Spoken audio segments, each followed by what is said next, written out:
اس کے لیے کرنا یہ ہوگا کہ تمہیں ایمان پختہ رکھنا ہوگا اللہ پر اور اس کے رسول پر صلی اللہ علیہ وسلم، اور تمہیں اپنے مالوں اور اپنی جانوں سے اللہ کی راہ میں جہاد کرنا ہوگا۔ ذالکم خیر لکم ان کنتم تعلمون، یہی تمہارے حق میں بہتر ہے اگر تم جانو۔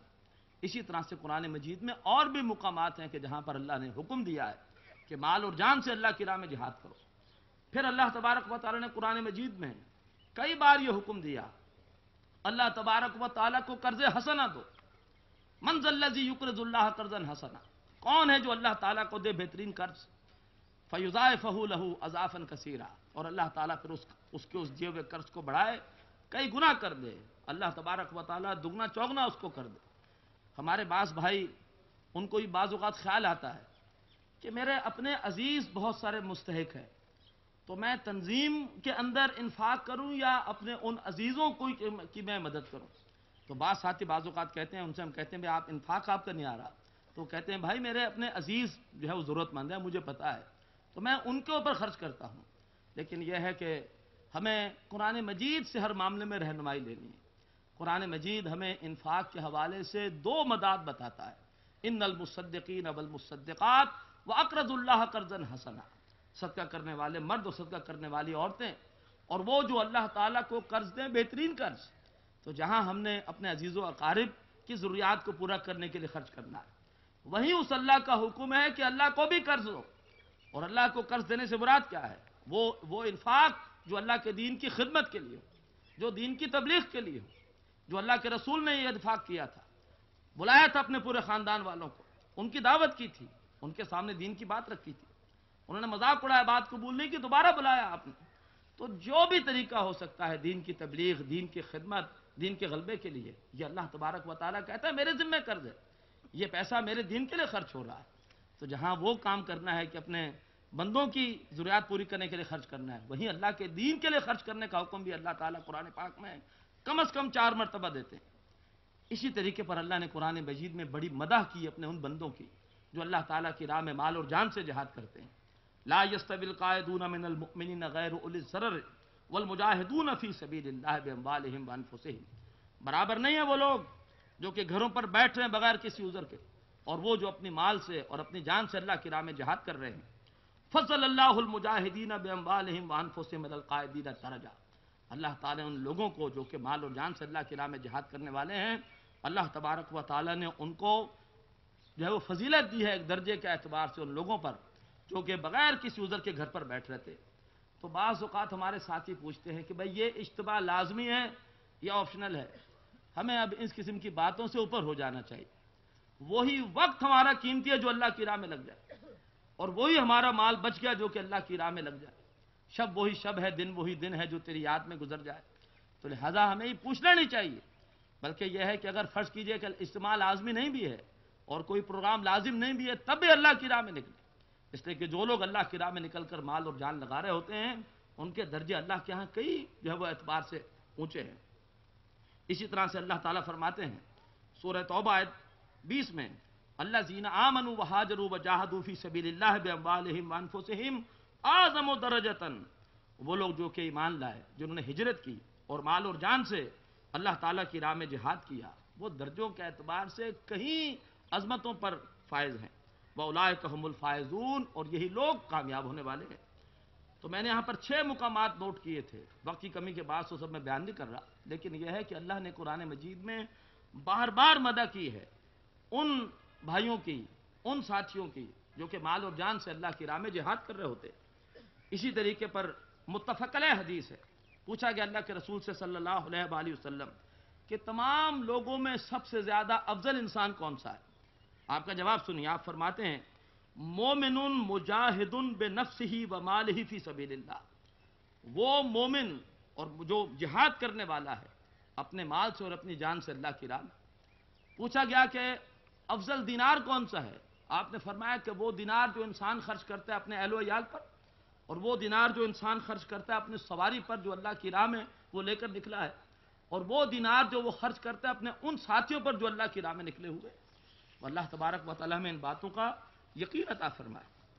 بڑا پیارا شعر ہے اقبال کا کہ تو بچا بچا کے نہ رکھ اسے، تیرا آئینہ ہے وہ آئینہ، کہ شکستہ ہو تو عزیز تر ہے نگاہ آئینہ ساز میں۔ اللہ تعالی ہمیں زیادہ سے زیادہ اپنی جان اور اپنے مال کو اپنی راہ میں لگانے اور کھپانے کی توفیق عطا فرمائے۔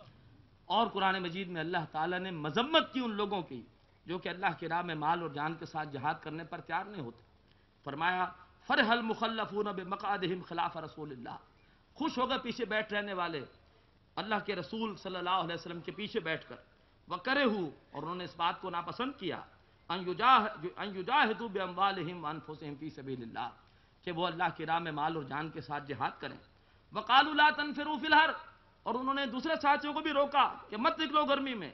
قل نار جہنم اشد حرا، اے نبی کہیے کہ جہنم کی آگ زیادہ شدید ہے، اس گرمی سے بھی زیادہ شدید ہے۔ لو کانوا یفقہون، کاش کہ وہ یہ بات سمجھ سکتے۔ فلیضحکوا قلیلا ولیبکوا کثیرا، ان کو چاہیے کہ ہنسے کم اور روئے زیادہ، جزاء بما کانوا یکسبون، اور یہ بدلہ اس کمائی کا جو کہ وہ کرتے رہے۔ اب اس کے بعد آخر میں آپ کے سامنے ان بد نصیبوں کے بارے میں قرآن مجید کا بیان رکھ رہا ہوں کہ جو بد نصیب اللہ کی راہ میں مال اور جان کے ساتھ جہاد نہیں کرتے۔ اللہ تعالی ہمیں اس محرومی سے محفوظ فرمائے۔ ہمارے سامنے قرآن سے یہ تقاضے آئے ہیں، اور تب بھی یہ بات سامنے آئے کہ جی 50% رفقہ انفاق کرتے ہیں، اور 50% رفقہ اور اس سے بھی کم رفقہ اجتماعات میں آتے ہیں، تو وہ ساتھی کے جو تنظیم میں شامل ہونے کے بعد یہ کام نہیں کر رہے، ان کو اس حوالے سے سوچنا چاہیے۔ جب موت کا فرشتہ آئے گا تو اس وقت کیفیت کیا ہوگی؟ سورہ مومنون کے اندر الفاظ یہ آتے ہیں، حتی اذا جاء احدهم الموت، جبکہ ان میں سے کسی ایک پر موت کی کیفیت طاری ہوتی ہے، قال رب ارجعون، اس وقت وہ فریاد کرتا ہے کہ میرے رب مجھے دوبارہ لوٹا دے، تھوڑی سی مہلت دے دے، لعلی اعمل صالحا فیما ترکت، تاکہ میں جو کچھ اب ترکہ چھوڑ رہا ہوں میں اس میں کوئی اچھا عمل کر لوں، میں بھی کچھ دین کے لیے خرچ کر دوں، میں بھی کوئی اپنا وقت دین کے لیے لگا دوں۔ کلا، لیکن فرمایا کہ نہیں، ہرگز نہیں، اب دوبارہ جب موت آ گئی اب مہلت نہیں ملے گی۔ انہا کلمۃ هو قائلها، یہ وہ بات ہے جو پہلے بھی کہا کرتا تھا، جب بھی مشکل آتی تھی تو وہ کہا کرتا تھا کہ بس اب ذرا مشکل دور ہو گئی، یہ تکلیف دور ہو گئی، اب انشاءاللہ بالکل نیک بن جاؤں گا، اور بعد میں دوبارہ اس کی وہی ڈگر ہوتی تھی۔ وَمِن وَرَائِهِمْ بَرْزَخٌ إِلَىٰ يَوْمِ يُبْعَثُونَ، اور اس کے بعد ان کے لیے پھر برزخ ہے اس دن تک کے لیے جس روز کو دوبارہ اٹھائے جائیں گے۔ سورہ منافقون میں اللہ تعالیٰ فرماتے ہیں آخری آیات میں، وَأَنفِقُوا مِمَّا رَزَقْنَاكُمْ، خرچ کرو اس میں سے جو رزق ہم نے تمہیں دیا ہے، یہ ہمارا مال ہے، ہم چاہتے ہیں کہ تمہارے امتحان لے رہے ہیں کہ تم ہمارے دیے ہوئے مال کو ہماری راہ میں خرچ کرتے ہو کہ نہیں کرتے ہو، خرچ کرو اس میں سے جو ہم نے تمہیں رزق دیا ہے۔ من قبل ان یاتی احدکم الموت، اس سے پہلے کہ تم میں سے کسی پر موت کی کیفیت آئے، فیقول، اور پھر وہ یہ فریاد کرنے لگے، رب لولا اخرتنی الی اجل قریب، اے میرے رب تو نے مجھے کیوں نہیں مہلت دی ایک قریب مدت تک کے لیے، فاصدقا، کہ میں صدقہ کرتا، واکم من الصالحین، اور میں ہو جاتا نیکوکاروں میں سے۔ تو موت کا فرشتہ آنے سے پہلے پہلے ہوش کے ناخن لیجئے اور یہاں سے جذبہ لے کر جائیے کہ اب انشاءاللہ جو بھی زندگی کے سانس باقی ہیں زیادہ تندہی کے ساتھ ہم نے مال اور جان اللہ کے دین کی خدمت کے لیے لگانا ہے۔ اللہ میں اس کی توفیق عطا فرمائے۔ فرمایا وَلَن يُؤَخِّرَ اللَّهُ نَفْسًا إِذَا جَاءَ أَجَلُهَا، اور جب کسی شخص کا آخری وقت آ جاتا ہے تو اللہ تعالیٰ اسے پھر مزید مہلت نہیں دیتا۔ وَاللَّهُ خَبِيرٌ بِمَا تَعْمَلُونَ، جو کچھ تم کر رہے ہو اللہ تعالیٰ اس سے باخبر ہے۔ یہ تو کیفیت ہوتی ہے بد نصیب انسان کی موت کے وقت۔ آخرت میں کیا ہوگا؟ اللہ تعالیٰ 5 سوال پوچھیں گے، 2 سوال ہوں گے نفس کے حوالے سے جہاد کے بارے میں، اور 2 سوالات ہوں گے مال کے بارے میں جہاد کے حوالے سے، اور پھر ایک سوال ہوگا کہ جو علم تم تک پہنچا تم نے اس پر عمل کیا کہ نہیں کیا۔ حدیث آپ سب جانتے ہیں، ترمذی شریف کی روایت ہے، ابن آدم کے قدم ہل نہ سکیں گے جب تک کہ اس سے 5 باتوں کے بارے میں پوچھ نہ لیا جائے۔ زندگی کس کام میں لگائی، زندگی کا مقصد کیا تھا؟ کاش ہم کہہ سکیں میری زندگی کا مقصد تیرے دین کی سرفرازی، میں اسی لیے مسلمان، میں اسی لیے نمازی۔ سوال ہوگا جوانی کہاں لگائی، پھر سوال ہوگا کہ مال تم نے کن ذرائع سے حاصل کیا، اور پھر سوال ہوگا کہ مال کہاں کا خرچ کرتے رہے، اور اس کے بعد جو علم تم تک پہنچا تم نے کتنا عمل کیا۔ اللہ کا شکر ہے کہ ہم تک علم قرآن پہنچ چکا ہے، دین کا فکر ہم پر واضح ہو چکا ہے، اب معاملہ عمل کا ہے۔ اللہ ہمیں اس کی توفیق عطا فرمائے۔ پھر اس کے بعد اللہ تبارک و تعالیٰ نے قیامت کے دن بد نصیب انسان کا نقشہ کھینچا ہے۔ یومئذ یتذکر الانسان وانى لہ الذکریٰ، اس روز انسان یاد کرے گا، لیکن اب یاد کرنے کا کیا فائدہ؟ کاش تم نے دنیا میں یاد کر لیا ہوتا، اب ندامت کا کیا فائدہ؟ یقول یا لیتنی قدمت لحیاتی، افسوس کرے گا کہ کاش میں نے اصل زندگی کے لیے کچھ بھیجا ہوتا، میں دنیا کی زندگی کو اصل زندگی سمجھتا رہا، وہ تو پانی کا ایک بلبلہ تھا، اصل زندگی تو اب شروع ہوئی ہے. کاش میں نے کو مال اور اپنا وقت لگایا ہوتا اصل زندگی کے لیے. ہوگا کیا؟ فَيَوْمَئِذٍ لَا يُعَذِّبُ عَذَابَهُ أَحَدٌ وَلَا يُوثِقُ وَثَاقَهُ أَحَدٌ. اس روز جیسا عذاب اسے اللہ دے گا ایسا عذاب کوئی نہیں دے سکتا، اور جس طرح سے اللہ تعالیٰ اسے باندھے گا ایسا اور کوئی نہیں باندھ سکتا. اور اس کے بعد آتا ہے سورہ حدید میں کہ یہ مال اور جان سے جو لوگ جہاد نہیں کرتے وہ اس روز اپنے ان ساتھیوں کو، اپنے ان رفقا کو پکاریں گے. رفقا سبھی ہیں تنظیم اسلامی کے، لیکن کچھ وہ ہیں جو مال اور جان سے جہاد کر رہے ہیں، کچھ نہیں کر رہے. وہ ان کو پکار کر کہیں گے الم نکم معکم، کیا ہم تمہارے ساتھ نہیں تھے؟ کیا ہم تمہارے اسرے میں نہیں تھے؟ کیا ہم بھی تمہاری تنظیم میں نہیں تھے؟ لیکن اس کے بعد کیا کہیں گے وہ لوگ جو مال اور جان سے جہاد کر رہے ہیں؟ وہ کہیں گے کالو بلا، کہیں گے کیوں نہیں، ہم سب کے سب ایک ہی اسرے میں تھے، لیکن ولکنکم فتنتم انفسکم، تم نے اپنے آپ کو مال اور اولاد کے فتنے میں ڈال دیا. تم زیادہ وقت دنیا کے لیے دیتے تھے، اور جو ہے وہ وتربصتم، اور دین کے حوالے سے تم گو مگو کا شکار تھے، انتظار میں تھے. ورتبتم، رفتہ رفتہ تم اس فکر کے حوالے سے شک میں پڑ گئے تھے. وغرتکم الامانی، اور تمہیں تمہاری کچھ خواہشات نے دھوکے میں ڈال دیا تھا. حتی جاء امر اللہ، یہاں تک کہ اللہ کا فیصلہ اور تمہاری موت آ گئی. وغرکم باللہ الغرور، اور تمہیں ایک بہت بڑے دھوکے باز شیطان نے اللہ ہی کے حوالے سے دھوکے میں ڈال دیا تھا. اللہ تعالیٰ میں اس انجام بد سے محفوظ فرمائے. آخر میں وہ آیت سنا رہا ہوں جو میں نے شروع میں تلاوت کی تھی. وَأَنفِقُوا فِي سَبِيلِ اللَّهِ، اللہ کی راہ میں خرچ کرو، اللہ کی راہ میں لگاؤ جو کچھ لگا سکتے ہو.